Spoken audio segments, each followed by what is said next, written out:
The price to earnings ratio is probably the first financial metric most investors ever learn. Low PE means cheap, high PE means expensive. It feels intuitive, it feels simple, and that simplicity is precisely why the PE ratio is one of the most dangerous numbers in finance, in my view. Not because it's useless, but because it creates the illusion of understanding long before real understanding exists. It gives you a number, and numbers feel objective. But in investing, the most dangerous mistakes rarely come from ignorance, they come from misplaced confidence. In this video, I want to explain what the PE ratio is actually measuring, the assumptions quietly embedded inside it, and why professionals treat it with far more caution than most textbooks or online explanations suggest. Let's start with what a price to earnings ratio is supposed to do. At its simplest, the price to earnings ratio tells you how much the market is paying today for one unit of current earnings. If a company trades on a PE of 10, investors are paying £10 for every pound of earnings. If it trades on a PE of 30, they are simply paying 30. At this point, it's also worth clarifying something that often gets glossed over. When people talk about a PE ratio, they are usually referring to one of two things. A trailing PE, often called TTM, uses earnings from last 12 months. It tells you what investors are paying today for profits that have already happened. A forward PE, on the other hand, uses forecast earnings. It tells you what investors are paying today for profits that are expected to happen. Both are widely used and both introduce their own problems. Trailing PE ratios can look artificially low when earnings are temporarily inflated, particularly near the top of an economic cycle. Forward PE ratios rely on forecasts, which are opinions, not facts. They embed assumptions about growth, margins, and stability that may or may not materialize. So even before we get into interpretation, it's important to recognize that there is no single objective PE ratio. There are multiple versions of it, each carrying a different set of assumptions, and that alone should make us cautious about treating the number as a definitive signal. That sounds straightforward, but that simplicity hides something important.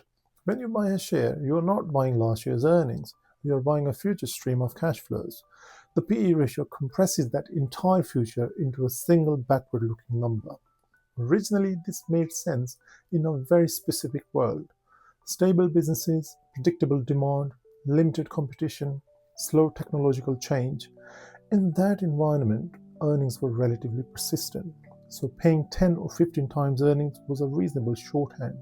And it's important to say this clearly.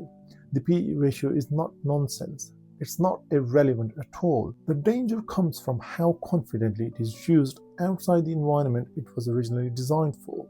The first hidden assumption inside the PE ratio is that earnings are stable. They aren't. Earnings move with economic cycles. They move with margins, they move with pricing power, they move with cost inflation, they move with accounting adjustments.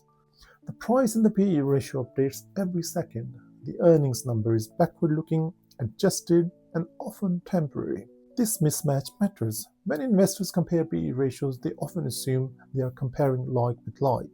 They rarely are. Two companies can report the same level of earnings while being in completely different economic positions. One may be benefiting from temporary tailwinds, another may be facing structural decline. The ratio itself doesn't tell you which one you're looking at. This becomes especially important in cyclical industries. At the top of a cycle, earnings are often at their highest. Commodity producers, banks, industrials. When earnings are temporarily inflated, the PE ratio looks artificially low because of the denominator effect. In other words, the PE ratio often looks cheapest precisely when risk is highest. This is one of the classic traps. What appears to be value is often peak profitability in disguise. This is why professionals are deeply cautious of low PE ratios in cyclical businesses in particular. A low PE is not a green light, it's an invitation to ask harder questions. The second major assumption embedded in the PE ratio is even more subtle, that growth is free and guaranteed. A high PE is often dismissed as expensive, a low PE is often celebrated as cheap. But in reality, a PE ratio is not a measure of cheapness. It's a compact expression of expectations. Expectations about future growth, expectations about margins, expectations about durability, expectations about competitive advantage. A high PE ratio means market is already pricing in a demanding future. That future doesn't need to be spectacular. It simply needs to meet expectations. If it doesn't, the share price doesn't need bad news to fall. It only needs reality. This is why high PE stocks can fall even when the business is still growing, and why low PE stocks can stay cheap for years. This leads to the real danger: false comparability. Comparing PE ratios across different sectors, different business models, different capital structures, and different stages of maturity creates a false sense of precision. Two companies can trade on the same PE and have radically different economic realities. One may be capital light with strong pricing power and recurring revenues. Another one may be capital intensive, highly competitive, and vulnerable to disruption. The ratio looks identical, the risk isn't. This is why professionals almost never treat a PE ratio as a conclusion. They treat it as a starting point. So, how is the PE ratio actually used by professionals? Not as an answer, but as a question generator. When a professional sees a low PE, the first question is not, is this cheap? The question is, what is the market worried about? Is it growth? Is it margin? Is it balance sheet risk? Is it obsolescence? When they see a high PE ratio, on the other hand, the question isn't, is this expensive? It's what assumptions are embedded here. How fragile are they? The PE ratio doesn't reduce complexity. It points you towards where complexity lives. That distinction matters in my view, because most investing mistakes don't come from a lack of information. They come from misplaced confidence, from believing that knowing the ratio means understanding the business. It doesn't. Ratios are tools, not truths, and tools used without judgment can do more harm than good.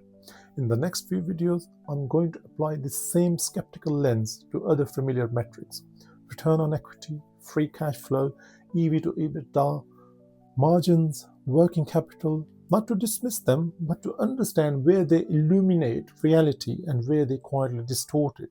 And once we've done that, we will step back and ask a bigger question: what happens when even careful analysis starts to create false confidence? That's where the real audit begins.